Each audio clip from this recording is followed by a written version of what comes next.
जिस्म और ज़हन का गठजोड़,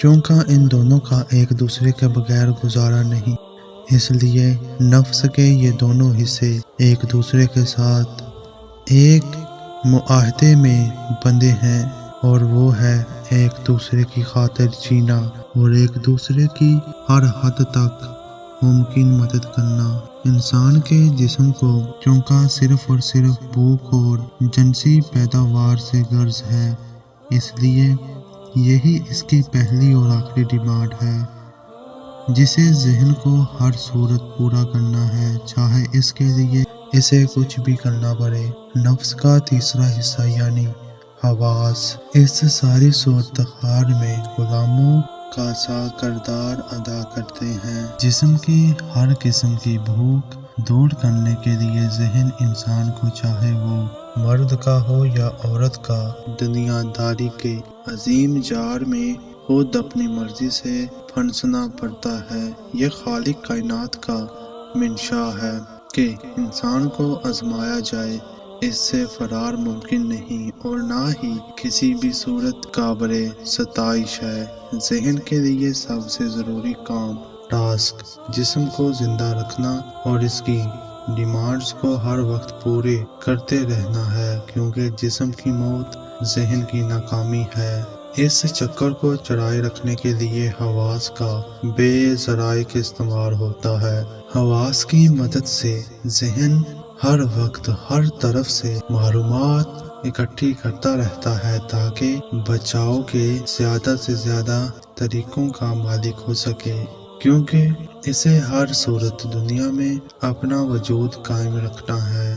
तमाम जानदारों में सिर्फ इंसान एक ऐसी मखलूक है जिसे मौत का मुकम्मल और बुलंद तरीन शऊर है।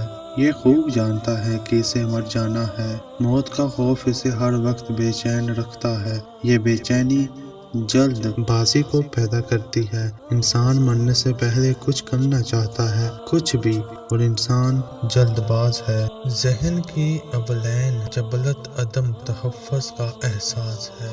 ये हर सांस के साथ खुद को महफूज करने की कोशिशों में मसरूफ है। नफ्स को खुदा से कोई गर्ज नहीं है, इसे अल्लाह के यहाँ पलटने से कोई दिलचस्पी नहीं है। ये खुदा से भागता है, बेजार है और खौफ खाता है, क्योंकि ये दुनिया में रहने के लिए बना है। इसे अपने आप से हमेशा हमदर्दी है। जिस्म इसका महकूम है और ये ऐसा सफाक हाकम है जिसे अपने महकूम से बेपनाह हमदर्दी है, लेकिन ये किसी सूरत इसे आज़ाद करने को तैयार नहीं। वाज़ेह रहे, नफ्स के बारे में जितनी भी बात यहाँ हो रही है, इसका हरगिज़ ये मतलब नहीं कि दुनिया छोड़कर अलग होकर बैठ जाना चाहिए। इस्लाम में कोई रहबानियत नहीं और अल्लाह पागल शख्स को पसंद नहीं करता।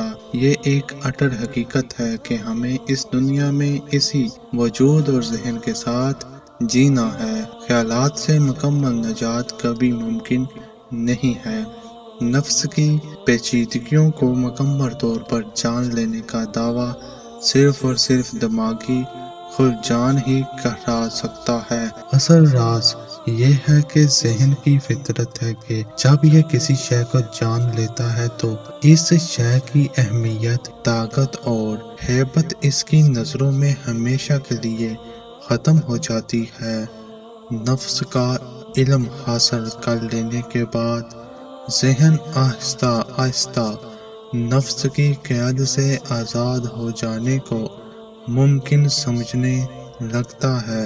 वो जान लेता है कि वो सिर्फ नफ्स नहीं। जैसे जैसे आप इस किताब में आगे बढ़ते चले जाएंगे, वैसे वैसे आप पर आपके नफ्स के अफार, कमालात, असरार और किरदार अयां होते चले जाएंगे।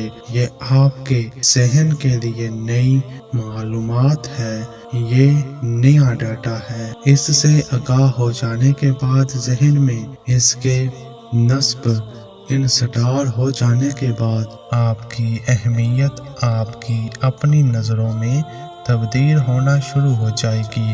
آپ کے اور آپ کے نفس کے درمیان ایک فاصلہ پیدا ہو جائے گا۔ یہ فاصلہ پیدا ہو جانے سے آپ خود کو خود سے الگ ہو کر دیکھنے کے قابل ہوں گے، تو آپ کے اندر نفسیاتی التقاء کا آغاز ہو جائے گا۔